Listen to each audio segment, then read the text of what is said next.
আসসালামু আলাইকুম। আমি জহির পাগলা বলছি ব্রাহ্মণবাড়িয়া কসবা থেকে। আজকে ২ দিন যাবৎ আমাদের এই বাউল গান নিয়ে আমরা অনেক প্রতিবাদমূলক কিছু বক্তব্য শুনতেছি। আসসালামু আলাইকুম। দেশে দেশে বাইরে যারা আছেন তাদের প্রতি আমার সালাম। আসসালামু আলাইকুম। আজকে দেখেন দেশের মধ্যে কি শুরু হয়ে গেছে। এই যে দেখেন মানিকগঞ্জে পুরো বাউল পিঠায় সাইজ করে ফেলতেছে, বাউল লাঠি মেরে পুকুরে ফেলাই দিতেছে। এ কি এক দেশ! ওই সময় আমি তো ভাবি যে দেশে একজন পীর বা মুর্শিদ দাবি করা মানুষ, তার ভক্তরা তাকে এই দাবি করেন, সেই মানুষের মরদেহ কবর থেকে তুলে পোড়ানো যায়, এই দেশে বাউল লাথায় ফেতায় ফেলাই দিলে আর কি আসে যায়? নজরুলের যারা কাফের কইছিল ইতিহাস তাগো নাম ডাস্টবিনে ফেলাই দিছে, কিন্তু নজরুল এখনো আকাশের তারা হয়ে জ্বলতেছে। আবুল সরকারের উকিলের উচিত কোর্টে দাঁড়ায়া বিচারকের সামনে নজরুলের বিদ্রোহী কবিতা আবৃত্তি করা। তার বলা উচিত, হুজুর আগে স্কুলের বই থেকে নজরুলরে ব্যান করেন, তারপর আমার মক্কেলের শাস্তি দিয়েন। বাউল আবুল সরকারকে নিয়ে মুখ খুলেছেন জহির পাগলা। আসসালামু আলাইকুম ওয়া রাহমাতুল্লাহি ওয়া বারাকাতু। সম্মানিত দর্শক, ভিডিওটা যে যেখান থেকে প্লে করেছেন তাদেরকে অসংখ্য ধন্যবাদ। সম্মানিত দর্শক, আবুল সরকারকে গ্রেফতারের পর থেকে কিন্তু এখন শুধু আন্দোলন আর আন্দোলন চলতেছে। এবার জহির পাগলা যে কথাগুলা বলেছে আবুল সরকারকে নিয়ে, বাউল গানকে নিয়ে, সম্মানিত দর্শক তার কথাগুলো আমি আপনাদেরকে শোনাবো। আরো কয়েকজনের কথাগুলো আমি আপনাদেরকে শোনাবো যারা আধ্যাত্মিক বিশ্বাস করে, আধ্যাত্মিক টাইপের চলাফেরা করে, যারা আবুল সরকারের ভক্ত, তাদের কিছু গুরুত্বপূর্ণ ভিডিও আমি আপনাদের মাঝে শেয়ার করব। সম্মানিত দর্শক, রিকোয়েস্ট করছি তাদের সম্পূর্ণ কথাগুলা শুনবেন। তারা যে কথাগুলা বলবে সেই কথাগুলো আদৌ কি যুক্তিসঙ্গত কিনা, ইসলামের শরিয়াতে কি গান বাজনা জায়েজ কিনা, তাদের কথাগুলো শুনে আপনাদের মূল্যবান মন্তব্য কমেন্টে জানাবেন। সম্মানিত দর্শক, আমি আর বেশি কথা না বলে সরাসরি তাদের গুরুত্বপূর্ণ কয়েকটা কথা আমি আপনাদের মাঝে তুলে ধরছি, তারপর কিছু আপনাদের সাথে কথা বলবো। দুই চারটা বাউল পিটাবে, জেলে দিবে, এটি তো এই স্টাইলিস্ট। এই দেশে মাজার ভেঙে ফেলবে, মাজারে সাধনা হতে দিবে না, সাধক বাউলদের গান গাইতে দিবে না, তারপর আপনার লালন সঙ্গীত হইতে দিবে না, বসন্ত উৎসব হইতে দিবে না, নবান্ন উৎসব নানান ছড়া কলে পিছিয়ে দিবে। তো এই দেশে বাউল ছাউল লাথি মাতি লাথি কোথা খাবে না তো কে খাবে? এরকমই ভাবা যায় না? মানিকগঞ্জের আবুল সরকারকে নিয়ে এর আগের দিন আলোচনা করেছিলাম। সেই আলোচনায় আমরা সমস্ত কিছু তুলে ধরার চেষ্টা করেছিলাম। এই আবুল সরকারকে কেন গ্রেফতার করা হলো, পত্রপত্রিকার কোনো নিউজে পড়লে আপনি হেডলাইনে যে কি আল্লাহ তাআলার নামে তারা বলছে, তাদের তাদের অভিযোগ যে আল্লাহ তাআলাকে তিনি খাটো করছেন। যদি এরকম হয়ে থাকে সেটা আমরা কিন্তু সেই ডকুমেন্ট কোথায়? একটা অংশ একজনের কেটে চেটে যা ইচ্ছা তাই প্রকাশ করলেই হলো। আর যাক, তাকে এই গ্রেফতারের প্রতিবাদে তার মানুষজন করেছে আবার সেই সিল, মব জায়েজ করার সিল বাংলাদেশে দুইটা, একটা হলো তৌহিদি জনতা, আরেকটা হলো ছাত্র জনতা। এইবার সেই তৌহিদি জনতার রূপ আবার আমরা মানিকগঞ্জে দেখিতে পাইলাম, এবং সেই রূপ কতটা ভয়ঙ্কর আপনারা কিঞ্চিত বোধহয় ভিডিওগুলোতে দেখতে পাচ্ছেন যে কত ভয়ঙ্কর রকম রূপ মানিকগঞ্জে এই তৌহিদি জনতা নামে আপনার ঘটে চলেছে, সেটা অনেকটা কাঁপিয়ে তোলে না? মানিকগঞ্জে ধর্ম নিয়ে কটূক্তির অভিযোগে বাউল শিল্পী আবুল সরকারকে আটকের পর তার মুক্তি ও শাস্তির দাবিতে পাল্টাপাল্টি কর্মসূচিকে কেন্দ্র করে উত্তেজনা ছড়িয়ে পড়েছে। আমরা দেখেছি দরজা ভেঙে বাউলদের বের করে এনে ধুমচে পিটানো হচ্ছে, তারা উৎসবে উচ্ছ্বাসে মেতে উঠছে, পুলিশ আসছে উদ্ধার করে নিয়ে যাচ্ছে। আমি জানি না যে যারা আক্রমণের শিকার হয়েছেন তারাই অ্যারেস্ট হন কিনা। আবার রোববার সকালে শহরের বাসস্ট্যান্ড এলাকায় তৌহিদি জনতা ও আলেম ওলামা বিক্ষোভ মিছিল সমাবেশ করলে একই সময় আবুল সরকারের ভক্তরা মানববন্ধনের আয়োজন করেন। এতে শহরের বিভিন্ন স্থানে উত্তেজনার সৃষ্টি হয়। এ সময় সরকারি বালক উচ্চ বিদ্যালয়ের মাঠের পাশে বাউল ভক্তদের উপর হামলা চালায় তৌহিদি জনতার একটি অংশ। আচ্ছা, এই হামলা যে সফটলি লেখা হয়েছে ব্যাপার কিন্তু তা না। এ ঘটনায় আহত অন্তত 3 জন বাউল ভক্ত, তারা হলেন নামধাম দেওয়া হয়েছে। হামলার শিকার আরো কয়েকজন দ্রুত ঘটনাস্থল থেকে পালিয়ে যান, পানির মধ্যে চুবায় পড়ে লাফায় পড়ে যান বাঁচেছে, পালিয়ে যান। পুলিশ জানায় দুপক্ষের পাল্টাপাল্টি কর্মসূচি ঘিরে উত্তেজনার আশঙ্কা থাকে, আগে থেকে আলাদা সময় বেঁধে দেওয়া হয়েছিল। তবুও বিক্ষোভ চলাকালে বিচ্ছিন্নভাবে বাউল ভক্তদের উপর হামলা হয়, আহতদের উদ্ধার করে হাসপাতালে প্রাথমিক চিকিৎসা দেওয়া হয়েছে। এর আগে সকাল 9টায় বাসস্ট্যান্ড এলাকা থেকে তৌহিদি জনতার বিক্ষোভ মিছিল বের হয়ে জেলা ডাকঘরের সামনে সমাবেশ করে। তৌহিদি জনতা সিলটা খুব সুবিধার না? মপ করে যা ইচ্ছা তাই করবে। দেশে অরাজক কাণ্ড কারখানা করে নামটা সিলটা থাকলেই হলো তৌহিদি জনতা। একজন অ্যারেস্ট হয়েছে, পুলিশের বক্তব্য তো পেলাম যে তৌহিদি জনতা নামে গিয়ে হামলাটা করেছে। একজন তৌহিদি জনতা অ্যারেস্ট হয়েছে, তো বুঝলাম এই দেশে কেবল আলো ফুটতেছে। মাদারীপুরে গানের আসর ভাঙ্গা লোকজন বাড়ির দিকে হাঁটা দিচ্ছে, এমন টাইমে পুলিশের গাড়ি এসে থামল। কারে খোঁজে? কেন? কোনো টপ টেরোরিস্ট, ব্যাংক ডাকাত, খুনি? আরে না, পুলিশ খুঁজতে আসছে একজন বাউল রে, নাম তার আবুল সরকার। তার দোষ কি? সে কথা বলছে, সে গান গাইছে, আর গানের কথা নাকি মানুষের ধর্মীয় অনুভূতিতে আঘাত লাগাইয়া দিছে। এখন আবুল সরকারের ঠিকানা জেলখানা, কিন্তু একবার ঠান্ডা মাথায় ভাবেন তো, এই তালাকে শুধু আবুল সরকারে আটকাইলো, নাকি এর মধ্যে দিয়া আমরা আমগো হাজার বছরের বাউল ফকিরগো দর্শন, এমনকি আমাগো জাতীয় কবি নজরুল ইসলাম আর আল্লামা ইকবালের চিন্তারেও আসামির কাঠগড়ায় দাঁড় করায় দিলাম?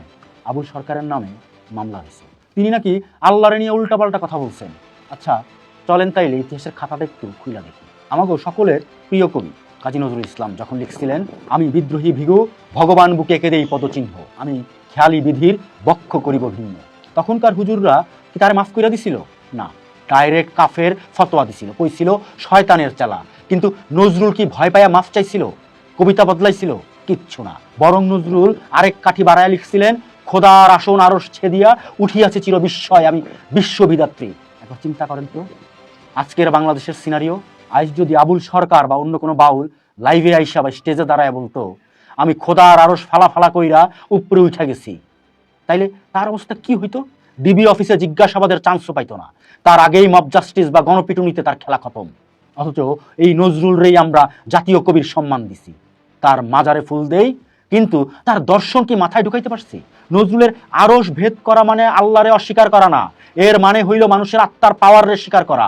বাউল ফকিররাও তো একই লাইনের লোক, তারা যখন ইশারা ইঙ্গিতে কথা কয়, আমরা কেন তার আক্ষরিক মানে খুঁজা তারে ক্রিমিনাল বানাই? যদি আবুল সরকারের বিচার করতেই হয়, তাইলে সবার আগে বিচার করতে হইবে আল্লামা ইকবালের, এবং সেইটা হইতে হবে মরণোত্তর। পাকিস্তানের জাতীয় কবি, সারা দুনিয়ায় যার নাম, তিনি 1909 সালে লিখছিলেন শিকওয়া মানে অভিযোগ। খাঁটি বাংলায় কইতে গেলে কবিতাটা ছিল সরাসরি আল্লাহর কাছে করা একটা নালিশ।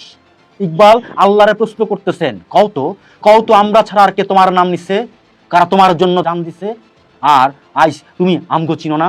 একজন সাধারণ মানুষ বা আক্ষরিক অর্থ খোঁজা লোকের কানে এই কথাগুলো কুফরি মনে হইতেই পারে। আল্লাহর কাছে কৈফিয়ত চাওয়া সাহস কত! কিন্তু যারা সাহিত্য বোঝে তারা জানে এইটা হইল স্রষ্টার লগে সৃষ্টির কঠিন প্রেমের মান অভিমান। আমাগো বাউলরা যখন গানে গানে কয়, কেন পাঠাইলি এই দুনিয়ায়, কিংবা ও আল্লাহ তোমার কাছে কি বিচার হবে না, ওইটাও সেম টোনের কথা নাকি? ইকবালের শিকওয়া যদি ক্লাসিক হইতে পারে, তাইলে আবুল সরকারের গান কেন ধর্ম অবমাননা হইব? প্যাচটা কি তাইলে এইখানে? বড়লোকি কবিরা কইলে সেটা দর্শন, আর গ্রামের বাউল কইলে সেটা অপরাধ? मैं भी काफिर तू भी काफिर, फूलों की खुशबू भी काफिर, लफ्जों का जादू भी काफिर, ये भी काफिर वो भी काफिर, फয়েজ भी काफिर, मांटो काफिर, नूर जहां का गाना भी काफिर। এই লাইনগুলো লিখছিলেন সালমান হায়দার নামের এক কবি। পাকিস্তানে যারে তারে কাফের বলার যে একটা কালচার চালু, সেইটার বিরুদ্ধে ছিল তার এই কবিতা। তিনি লিখছিলেন, জিন্স পরা কাফের, গিটার বাজানো কাফের, ফুলের গন্ধ নেওয়া কাফের, সব কাফের। এমনকি পাকিস্তানের সেরা লেখক ফয়েজ আহমেদ ফয়েজ আর সাদাত হোসেন মান্টোর নাম নিয়েও তিনি লিখছিলেন, ফয়েজ ভি আর মান্টো ভি কাফির। মানে ফয়েজ আর মান্টোর মতো লেখকগরও তাগো টাইমে কাফের ট্যাগ হজম করতে হয়েছে। এই লেখার জন্য সালমান হায়দাররেও অ্যারেস্ট করা হয়েছিল। কিছুদিন তিনি নিখোঁজও আছিলেন। ফয়েজরে কাফের বলা হইতো কারণ তিনি মার্ক্সবাদী আছিলেন, গরিব দুঃখীর কথা কইতেন, আর মান্টো সমাজের ভণ্ডামি টাইনা হিচড়ায়া সবার সামনে আনতেন। তাই তারেও ছাড়ে নাই, তারে 6 বার কোর্টে যাইতে হয়েছিল অশ্লীল লেখার অভিযোগে। পুলিশ আর এলাকার লোকজন কইতেছে আবুল সরকার নাকি এক অনুষ্ঠানে আপত্তিকর কথা কইছেন, আর সেই ভিডিও নাকি ভাইরাল হয়েছে। এখন প্রশ্ন হইল, ওই ক্লিপটা কত বড়? 30 সেকেন্ড, 1 মিনিট, 5 মিনিট, 10 মিনিট? বাউল গানে একটা কথার লগে আরেকটা কথার লিঙ্ক থাকে। তারা কথা কয় রূপক ভাষায়, যেমন শরীর রে কয় মদিনা, মন রে কয় কাবা। এখন কেউ যদি 30 সেকেন্ডের একটা ক্লিপ কাইটা ছড়ায়া দেয় যে দেখেন এই বাউল কইতেছে মক্কায় যাওয়ার দরকার নাই, তাইলে কি ঠিক বিচার হইল? এই গভীর দর্শন বোঝার মতো ধৈর্য বা জ্ঞান কি আমাগো আছে? এই ভাইরাল পাগল জেনারেশনের আছে? আবুল সরকারের যে অভিযোগে অ্যারেস্ট করা হইল, সেই ভিডিও বা অডিওটা কি কোনো আলেম বা গবেষকদের চেক করানো হয়েছে, নাকি ফেসবুকের কয়েকটা উগ্রবাদী গ্রুপের চিৎকারেই প্রশাসন অ্যাকশন নিয়ে নেবে? আজকের এই ঘটনা দেখলে সেই পুরানো দিনের কথা মনে পড়ে যায়, যখন নজরুলের গায়ের চামড়া তুইলা ফেলার হুমকি দেওয়া হতো। আনন্দময়ীর আগমনে কবিতার লাইগা নজরুলের জেলে যাইতে হয়েছিল, কিন্তু সেইটা ছিল ব্রিটিশ সরকার, যারা পলিটিক্যাল কারণে ভয় পাইছিল। আর আজ আমরা স্বাধীন দেশে ধর্মের নাম ভাঙায়া নিজেগো সংস্কৃতির গলা টিপা ধরতেছি। মনে রাখেন, নজরুলের যারা কাফের কইছিল, ইতিহাস তাগো নাম ডাস্টবিনে ফালাই দিছে, কিন্তু নজরুল এখনো আকাশের তারা হয়ে জ্বলতেছে। আবুল সরকারের উকিলের উচিত কোর্টে দাঁড়ায়া বিচারকের সামনে নজরুলের বিদ্রোহী কবিতা আবৃত্তি করা। তার বলা উচিত, হুজুর আগে স্কুলের বই থেকে নজরুলরে ব্যান করেন, তারপর আমার মক্কেলে শাস্তি দিয়েন। মানিকগঞ্জের ডিবি অফিসে বৈশা হয়তো আবুল সরকার ভাবতেছিলেন, লালন সাইজি বাইচা থাকলে আজ তার কি দশা হইতো? লালন তো প্রশ্ন করছিলেন, সুন্নতে খাতনা দিলে যদি হয় মুসলমান, নারীর তবে কি হয় বিধান। আজকের দিনে এই লাইনটা গাওয়ার পর লালনের নামে কয়টা মামলা হইতো? 10টা, 100টা, 500টা? আমরা বাউল গো দাড়ি টুপি আর একতারা দেখা ভাবি তারা সহজ সরল, কিন্তু তাগো চিন্তার জগৎ তো অনেক গভীর রে ভাই। সেই গভীরে ডুব দেওয়ার ক্ষমতা না থাকলে মনে হইব তারা পাগল ছাগল। ইতিহাস সাক্ষী আছে, গানের গলা টিপা ধরলে সেই গানই একদিন বুলেট হইয়া ফিরে আসে। প্রত্যেকটা মানুষের তার স্রষ্টার লগে একটা পার্সোনাল কানেকশন থাকে, একটা নিজস্ব বোঝাপড়া থাকে। আপনার মতের সাথে মিলল না আর আপনি অমনি তারে কাফের মোনাফেক বইলা ট্যাগ লাগায় দিলেন, অ্যারেস্ট করাইলেন, এইগুলা চলবে না। এইগুলা বন্ধ করতে হইব। মনে রাখতে হইব, স্বাধীনতা আর স্বেচ্ছাচারিতার মধ্যে মাত্র তফাৎ একটা সুতা। একজনের মত প্রকাশে সম্মান না কইরা তার জেলে ভরাটা কোনো স্বাধীনতার মধ্যেই পড়ে না রে ভাই। আর লাফাইলে যদি খোদারে পাওয়া যাইতো, তাইলে সবার আগে খোদারে পাইতো ব্যাং। কথাটা মনে। বাউল রত্ন ফকির আবুল সরকারকে অ্যারেস্ট করেছেন, মিথ্যা জালিয়াতি করেছেন, মাজার ভাঙছেন, সবকিছু করছেন, বাউলদের অ্যারেস্ট করে জেলে ঢুকাচ্ছেন। আর কি বলবো, কবর থেকে লাশ উঠাইয়া পুরাইতেছেন। এটা কি তৌহিদ জনতা করতেছে? তৌহিদ জনতা নামে কিছু জালিয়াতি মানুষ আছে, তারাই করছেন এটি। সবাই মাঠে নামূলক করতে বোধ হন, দেশটা নষ্ট হয়ে গেল, আমাদের দেশটা নষ্ট হয়ে যাচ্ছে।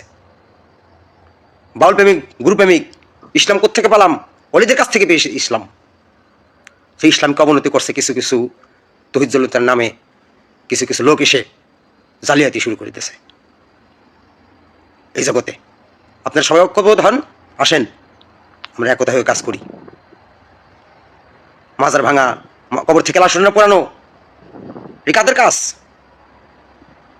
যারা এটি করছে তারা শয়তানের বাহক, তারা মানুষের কাতারে পড়ে না কোনো সময়। দেশে অত্যাচার, অন্যায় অত্যাচার হচ্ছে, সবকিছুই হচ্ছে দেশে।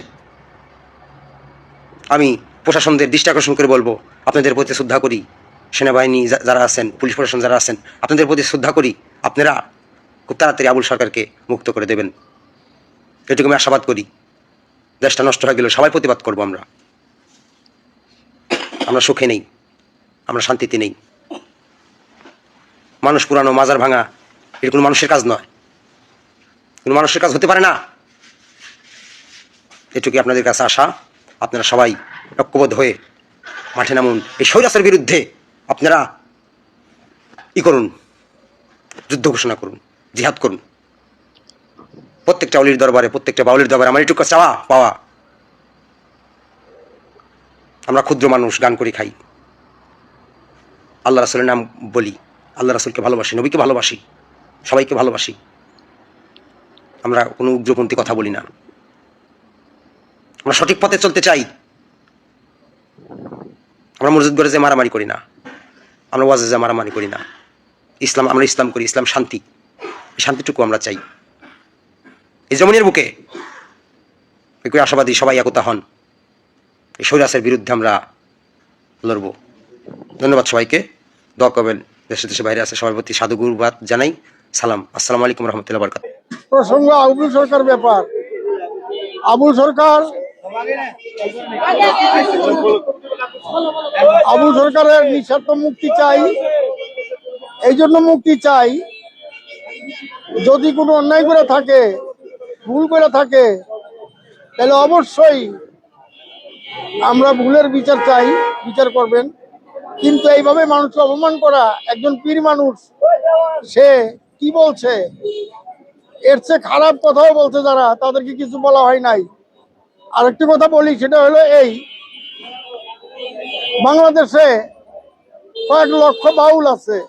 এই বাউলের সাথে এক একজনের সাথে কয়েক হাজার করে লোক আছে, বাউল মনা। এই সমস্ত লোক যদি এখন আন্দোলনে নেমে যায়, তাহলে কিন্তু সর্বনাশ হয়ে যাবে। যাই না শুই না সব দেশের এই সর্বনাশটা আপনার না করা, এটা আমরা ভালো মনে করি।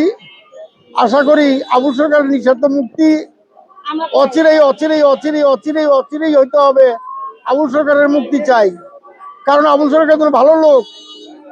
ভালো লোকের দ্বারা ভালো কর্মই হয়, খারাপ লোকের দ্বারা খারাপ কর্ম হয়।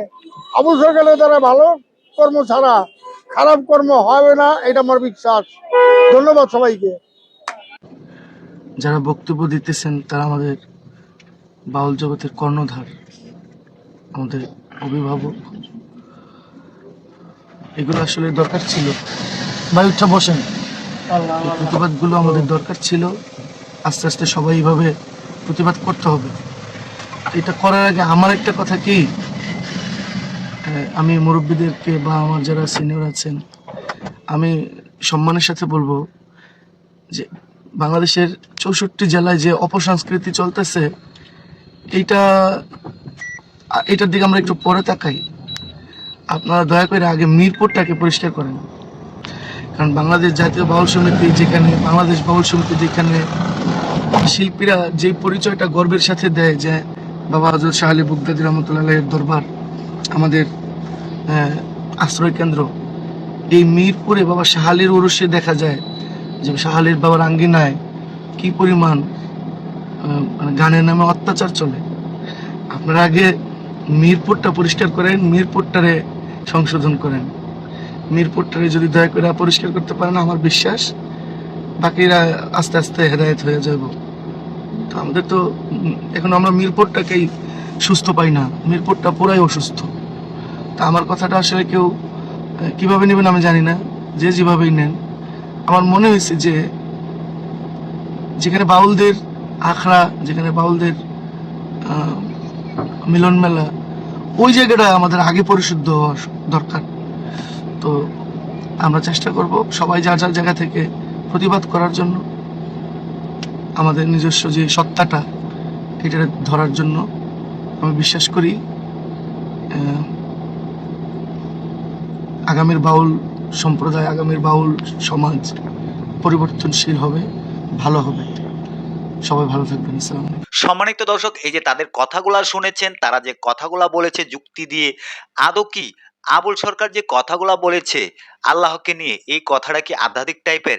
এটা যে কেউ শুনলেই, যাদের ন্যূনতম সেন্স আছে, যারা ইসলামকে বিশ্বাস করে, সবার কাছেই কিন্তু খারাপ লেগেছে আবুল সরকারের এই কথাটা। কিন্তু যারা বাউল সাপোর্ট করে, যারা বাউল গানকে সমর্থন করে, তাদের ভিতরে শুধু এটা ভালো লাগে নাই। সম্মানিত দর্শক, আপনারা কিভাবে নিচ্ছেন তাদের কথাগুলো অবশ্যই কমেন্ট বক্সে দর্শক কমেন্ট করে জানিয়ে যাবেন। ভিডিওটা সর্বোচ্চ পরিমাণ শেয়ার করে সবাইকে দেখার সুযোগ করে দিবেন। সবাই ভালো থাকবেন, সুস্থ থাকবেন।